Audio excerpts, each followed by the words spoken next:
સમાચાર અત્યારે વડનગરથી સામે આવી રહ્યા છે કે વડનગર ખાતે રાજ્યના નાયબ મુખ્યમંત્રી હર્ષ સંઘવી અચાનક પહોંચ્યા છે અને વડનગરની મુલાકાત લીધી છે. અને ખાસ વાત એ છે મુલાકાતની અંદર કે પ્રોટોકોલ વગર પહોંચ્યા છે. પહેલેથી જ નાયબ મુખ્યમંત્રીનો કાર્યક્રમ હોય છે, નક્કી થઈ જતો હોય છે, પરંતુ અત્યારે હર્ષ સંઘવી કોઈ પણ પ્રોટોકોલ અથવા તેમના શેડ્યુલ વિના અત્યારે વડનગર પહોંચ્યા હતા અને સ્થાનિક નેતાઓ સહિતના તંત્રના કોઈ પણ અધિકારીઓને જાણ પણ ન હતી કે નાયબ મુખ્યમંત્રી આજે વડનગરની મુલાકાતે આવવાના છે.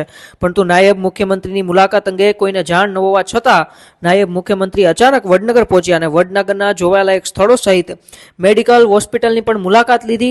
આ અચાનક મુલાકાતથી ત્યાંના અધિકારીઓ અને તંત્ર પણ સતર્ક થઈ ગયું હતું, કારણ કે કોઈ પણ જાણ વિના નાયબ મુખ્યમંત્રી ત્યાં પહોંચ્યા હતા અને મેડિકલ હોસ્પિટલની જે સમીક્ષા કરી હતી, જે વિકાસના કાર્યો ચાલી રહ્યા છે તેની પણ સમીક્ષા કરી હતી. તો સાથે સાથે હોસ્પિટલમાં દાખલ દર્દીઓ સાથે પણ નાયબ મુખ્યમંત્રીશ્રીએ વાતચીત કરી હતી અને તેમાં ખબર અંતર પણ પૂછ્યા હતા. ઓચિંતી મુલાકાતને લઈને અધિકારીઓ અને નેતાઓમાં ખૂબ જ અત્યારે દોડધામ જોવા મળી રહી હતી. જ્યાં વડનગરની અંદર રાજ્યના નાયબ મુખ્યમંત્રી હર્ષ સંઘવી અચાનક પહોંચતા ત્યાંને મેડિકલ કોલેજની તેમણે અચાનક કહેવાય કે ઓચિંતી મુલાકાત લીધી ને તેને લઈને ત્યાંના સ્થાનિક નેતાઓ અને અધિકારીઓમાં અત્યારે ખૂબ દોડધામ જોવા મળી રહી હતી, કારણ કે પ્રોટોકોલ વિના હર્ષ સંઘવી વડનગર પહોંચ્યા હતા અને ત્યાંની મેડિકલ કોલેજ અને જોવાલાયક સ્થળોની મુલાકાત કરી અને મેડિકલ કોલેજની અંદર અને હોસ્પિટલની અંદર જે પણ દર્દીઓ દાખલ હતા તેઓના ખબર અંતર પૂછ્યા છે.